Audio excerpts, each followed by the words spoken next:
Good evening and welcome back to Fast Track Live Newsbreak. It's Friday, March 31st, and I'm Jaden Rusi. This week was faced with tragic news in both Nashville and Mexico. Additionally, Arkansas will be suing social media companies over mental health. But first, former President Donald Trump has been indicted on criminal charges by a New York grand jury. Trump is the first former president in American history to face indictment. According to NPR, the case originally stems from payments Trump made in 2016 to his former attorney, Michael Cohen, in an attempt to cover up an alleged affair with an adult film star, Stormy Daniels.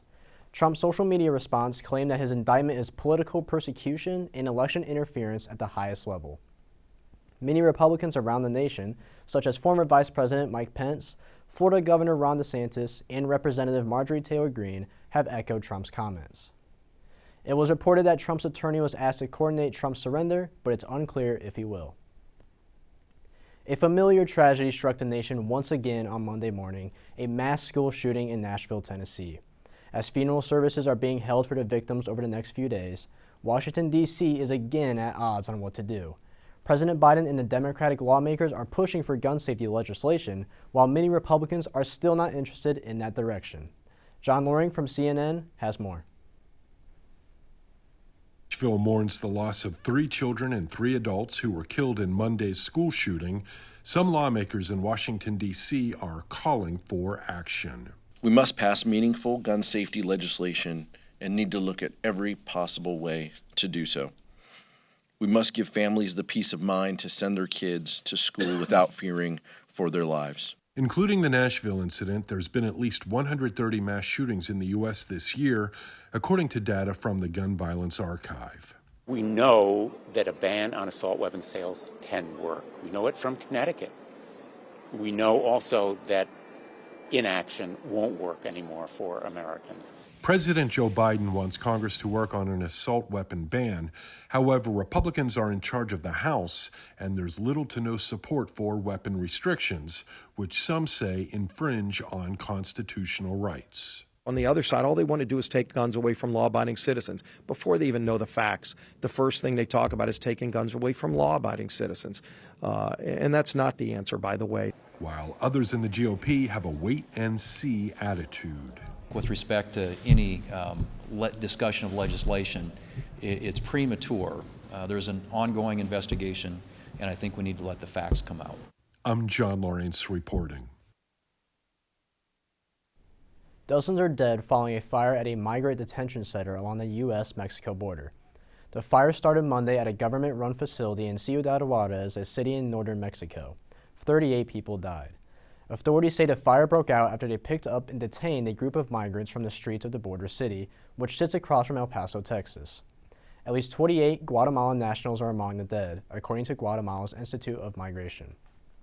According to NPR, a surveillance video was released Tuesday afternoon that showed guards walking away as the fire erupted. The footage did not show any of these guards helping the detainees. The Mexican government has not commented on the footage. However, Mexican President Andrés Manuel López Obrador stated the migrants were protesting the decision to deport them and set fire to mattresses. He later called it a terrible accident. The state of Arkansas is suing 3 social media companies claiming that platforms are harmful to users' mental health and a threat to privacy. TikTok, TikTok's parent company ByteDance, and Meta are all named in the suit. Arkansas says the companies have violated the state's Deceptive Trade Practices Act. The state says some of the features on Meta, such as the like button and photo tagging, are, quote, addictive and intended to manipulate users' brains. TikTok is accused of misleading users by identifying its app as suitable for teens on app stores. The suit claims that it's not suitable for teens because it has an abundant amount of content, including profanity, substance use, and nudity. Additionally, they say the app is a threat to U.S. national security, which was echoed heavily in last week's congressional hearing between TikTok's CEO and Congress. The state is possibly seeking billions of dollars in potential fines. So far, no word yet from the companies on the suits. It's time for our weekly pop culture hit, and this week we have a lot of legal news regarding some movie stars. Rising actor Jonathan Majors was arrested on Saturday in New York on charges of strangulation, harassment, and assault. Majors and his lawyer have denied any wrongdoing and claim they have evidence that would clear Majors from any crime. Text messages were just released yesterday, but more is still to come. Additionally, a jury sided with Gwyneth Paltrow, deciding she was not at fault for a 2016 ski accident that led to sustained injuries to a retired Utah optometrist. After the break, Marcus Trucio joins us to take a look at the storm that is sweeping the Midwest currently. CSE provides numerous opportunities for students of all majors. This includes the student community, pizza and politics, the Boilers Go to DC Maymester, internships, and annual events like the Talk with Brian Lamb and the Research Conference. The goal for the CCSE is to help students get more educated on politics, government, media in a nonpartisan fashion, and to learn how to use the C-SPAN Video Library for resources, for research of their own, to learn more about politics and obviously the government and journalism. Find out what the Center for C-SPAN can do for you.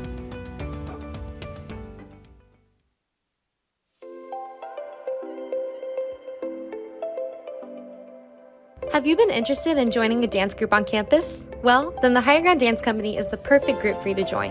Whether you've danced for years or have never stepped foot on the dance floor, all levels of experience are accepted.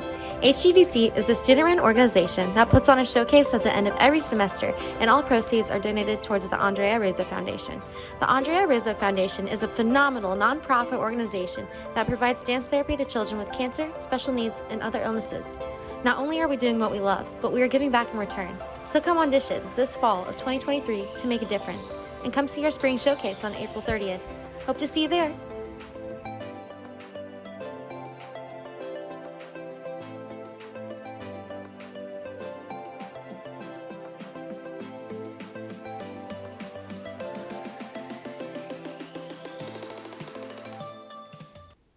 All right, welcome back, and today is a big weather day across the nation, and it's because of this low pressure system that's currently centered over Iowa right now. There's storms firing up ahead of this cold front, and then once that cold front moves through, there's some big changes in store for the country. But first, we're going to take a look at the Storm Prediction Center's outlook for today, and anywhere in this pink color is a high risk for severe thunderstorms, including long track tornadoes, extremely damaging wind gusts, and large hail. This is the first time a high risk has been issued in over 2 years. So definitely, have those alerts on your phone, be apprised to the situation, and be prepared for what's coming in the next couple of hours. And even this moderate area is very expansive and not to be taken lightly. I do want to talk about the multiple sides to this system. Right now, that low pressure system is sitting right here as far as the center goes, but on the north side, there's cold air giving blizzard conditions to southern Minnesota and South Dakota. They're going to see about 5 to 8 inches with gusts 50 to 60 miles per hour. But here's the severe side. This is the first area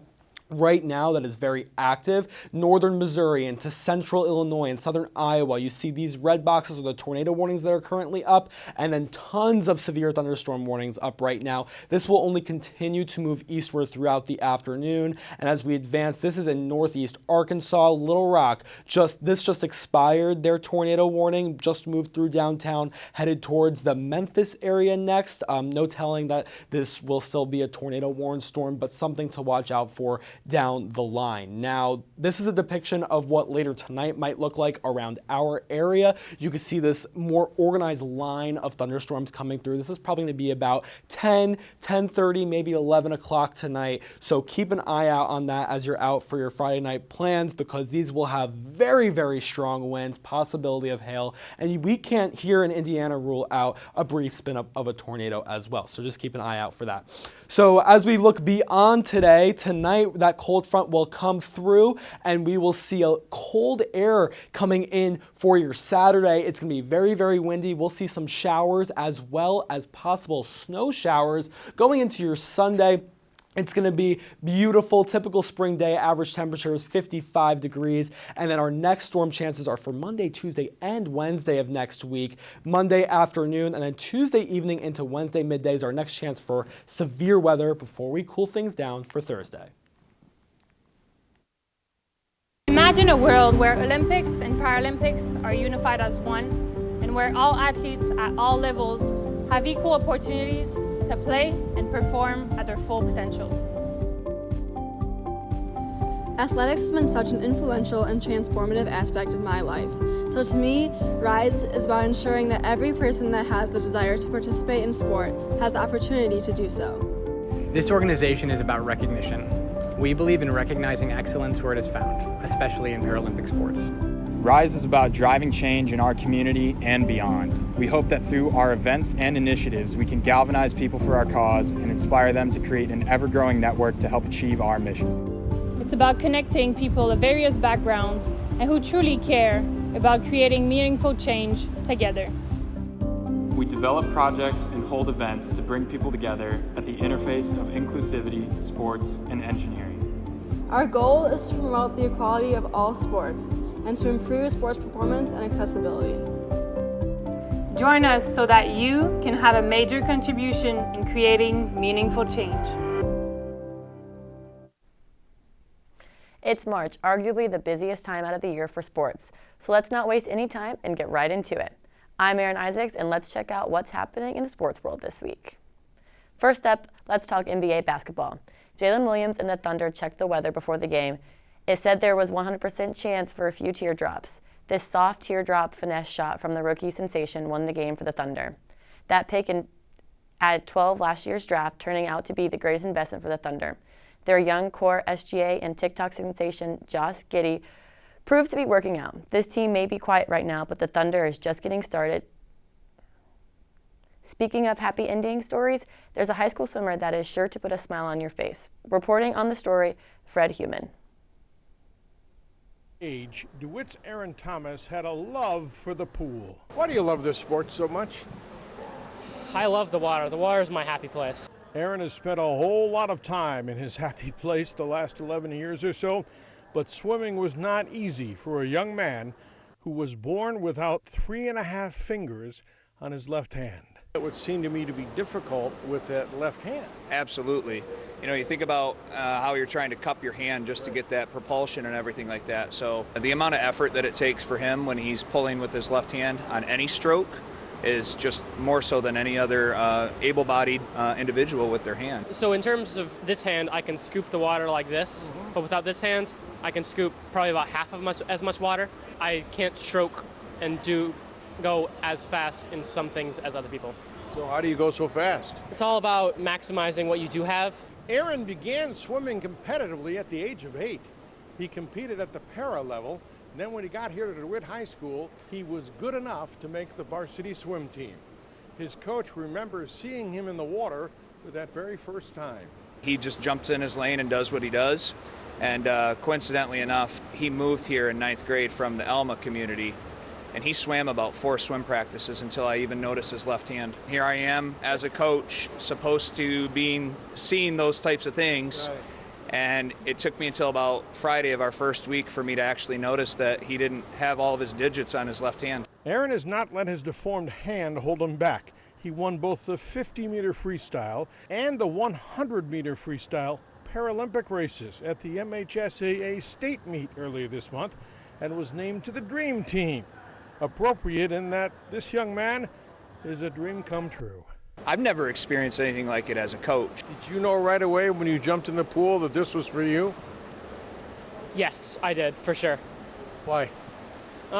Just the way it felt in the water, just the way it felt smooth, and just everything just felt like it was meant for me. What's the rush when you finish and they're all cheering? It feels awesome when you do that. Kind of like his life story. Awesome. In DeWitt, Fred Human, News 10 Sports. Springtime means baseball, so welcome to opening day.